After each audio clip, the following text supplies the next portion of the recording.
जरा इकडे बघा सगळेच. मग थोडंसं कोणाचा चेहरा आला नाही. इथं एका गाईचं ऑपरेशन झालेलं आहे आणि डॉक्टर तिचे टाकी घेत आहेत. ते रुमेंटांचं ऑपरेशन आहे. पोटामध्ये अखाद्य वस्तू, तार, खिळा, नट, बोल्ट, खळं, माती, प्लॅस्टिक असं जर गेलं तर ती गाय भुसा कमी खाते, खोराक कमी खाते, वैरण कमी खाते, दूध कमी देते, चालताना लचकते आणि लचकत चालते. तिला ते आत टोचत असते आणि वरचीवर खराब होते, गाभ जात नाही आणि ती गाय फेल जाते. ती तार आतल्या हृदयाच्या, फुफ्फुसाच्या याच्यावर जर टोचली, आत जाऊन बसली तर ती गाय दगावते. पण एक छोटं नाही, चांगलंच असतं ऑपरेशन, पण तज्ज्ञ डॉक्टरकडून ते करावं लागतं. याच्यामध्ये लोहचुंबकाने हात घालून त्या रुमेटॉनमधून खिळे, तार, खडे, माती जे असेल ते काढलं जातं. हे पवार डॉक्टर, हे कांबळे डॉक्टर, हे पण कांबळे डॉक्टर, एक पैकी डॉक्टर, ही 4 डॉक्टरची टीम इथं आलेली आहे आणि ही लोक अतिशय चांगल्या पद्धतीनं ऑपरेशन करतात. माझ्या गोठ्यावरचं एक 12वं ऑपरेशन आहे आणि एक पण गाय दागावली नाही. पण वेळेवर करणे गरजेचं आहे.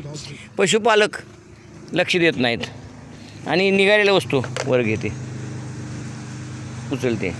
तुम्हाला निघालेल्या वस्तू दाखवत आहे मी, उचलून घे. ह्याच्यामध्ये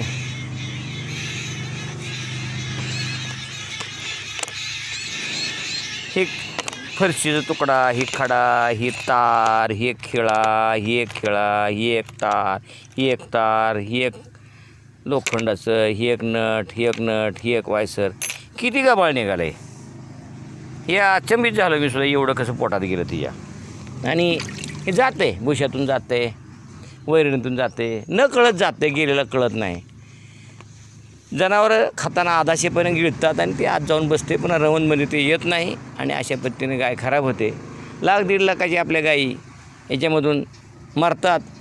पण खराब व्हायला तर लगेच त्याचं इलेक्ट्रॉनिक मशीनने डायग्नोसिस करायचं आणि तज्ज्ञ डॉक्टरला बोलवून त्याचं ऑपरेशन करायचं आहे. सोलापूरचे आमचे कांबळे डॉक्टर एक रिटायर व्हेटरनरी ऑफिसर आहेत आणि त्यांचं माझ्या हिशोबाने त्यांचं वय 70-72 असावं. किती 64 आहे. म्हणजे माझ्यापेक्षा लहान आहेत, 64 आहे. आणि ते येतात आणि अगदी काय म्हणायचं त्याला, प्रेमाने ऑपरेशन करतात त्या जनावराचं. म्हणून माझ्याकडं 12 गाईचं ऑपरेशन झालं, एक पण मेली नाही, एक पण दाखवलं नाही, असं त्यांचं एक रेकॉर्ड आहे. बहुतेक 99% त्यांचं ऑपरेशन सक्सेस आहेत. एखादी फार कॉम्प्लिकेटेड केस असेल ती जाते आणि अशा पद्धतीचं हे ऑपरेशन करणे गरजेचं आहे आणि आपलं पशुधन वाचवावं लागतं आहे. आणि हे पशुपालकानं करावं, लक्ष द्यावं. थोडक्या पैशामध्ये करून घेतलं तर आपलं गाय वाचते, गाय मरत नाही.